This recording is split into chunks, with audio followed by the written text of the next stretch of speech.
नमस्कार मित्रांनो, आज आपण पुणे औरंगाबाद एक्सप्रेसवे कसा असेल, कोणत्या गावातून आणि तालुक्यामधून हा जाणार आहे याबद्दल आज आपण जाणून घेणार आहोत। त्याआधी आपण जर या चॅनलवर नवीन असाल तर चॅनलला सबस्क्राइब करायला विसरू नका।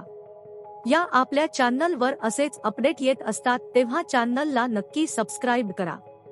चला तर मग व्हिडिओला सुरुवात करूयात।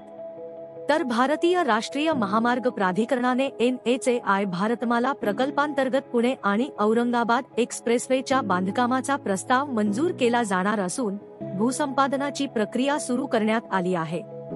हा एक्सप्रेसवे सध्याच्या राज्य महामार्ग स्टेट हायवे 27 महाराष्ट्राचा एक जलद पर्याय असणार आहे। एक्सेस कंट्रोल हायस्पीड एक्सप्रेसवेने जोडल्या जाणाऱ्या या महामार्गामुळे वाहतूक आणि गर्दी कमी होईल अशी अपेक्षा आहे। 140 किलोमीटर तास या वेगाला सपोर्ट करणारा हा नवीन पुणे औरंगाबाद महामार्ग हा 8 लेनचा प्रवेश नियंत्रित एक्सप्रेसवे असणार आहे। त्यामुळे या दोन शहरांदरम्यानचा प्रवास अवघ्या 1.25 तासात पूर्ण होणार आहे।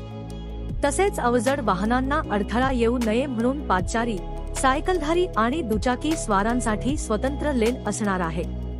सध्या असलेल्या अहमदनगर पुणे एक्सप्रेसवेच्या शेजारूनच म्हणजे 8 ते 12 किलोमीटर अंतरावरून हा नवा एक्सप्रेसवे जाणार असून टोटल अंतर हे 260 किलोमीटर असणार आहे।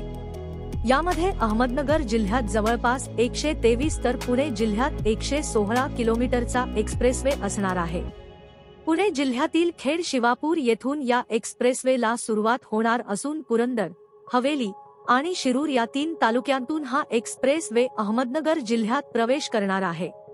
अहमदनगर जिल्ह्यातील श्रीगोंदा, पारनेर, नगर, पाथर्डी, शेवगाव या तालुक्यांचा समावेश असून हा औरंगाबाद जिल्ह्यातील पैठण तालुक्यातून औरंगाबाद शहरात प्रवेश करेल। या एक्सप्रेसवे साठी पुणे जिल्ह्यातील भूसंपादनासाठी अधिकाऱ्यांची नियुक्ती झाली असून अहमदनगर जिल्ह्यात ही लवकरच लोकप्रतिनिधींची बैठक बोलावली जाणार असून 15 दिवसात भूसंपादन अधिकाऱ्यांची नियुक्ती करण्यात येणार असल्याचे जिल्हाधिकारी डॉक्टर राजेंद्र भोसले यांनी सांगितले।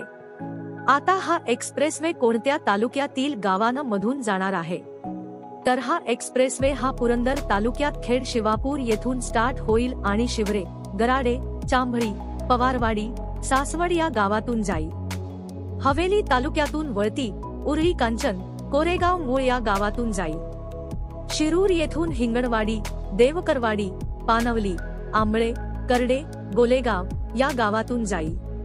तसेच अहमदनगर जिल्ह्यात श्रीगोंदा तालुक्यातून हिंगणी, देवदैठण, ढवळे वस्ती येथून जाईल।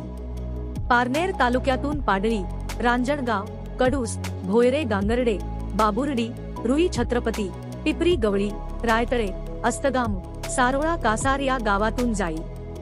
नगर तालुक्यातून बाबुर्डी घुमट, उक्कडगाव, भातोडी पारगाव, मराठवाडी, दगडवाडी या गावातून जाईल। पाथर्डी तालुक्यातून देवराई, शिरापूर, तिसगाव, निवडुंगे, सैदापूर, प्रभू पिंपरी, सुसारे या गावातून जाईल। शेवगाव मधून मुर्शदपूर, हासनापूर, वारखेड, चापडगाव, प्रभू वडगाव या गावातून जाईल। औरंगाबाद जिल्ह्यातून पैठण तालुक्यातून खडके, मडके, साईगाव, दादेगाव, जहागीर, पांठेवाडी, कांजरखेडा, वरुडी बुद्रुक, वावा, वडाळा, डोणगाव पैठण, पोरगाव तांडा, वरवंडी खुर्द, घरडोण, आडगाव, झालटा, सुंदरवाडी, रामपूर, मल्हारपूर पासून औरंगाबाद जालना एक्सप्रेसवेला जोडला जाईल। तर मित्रांनो, या गावातून याचा मार्ग हा असणार आहे। अशाच अपडेटसाठी आपण आपल्या चॅनलला सबस्क्राइब करा। धन्यवाद।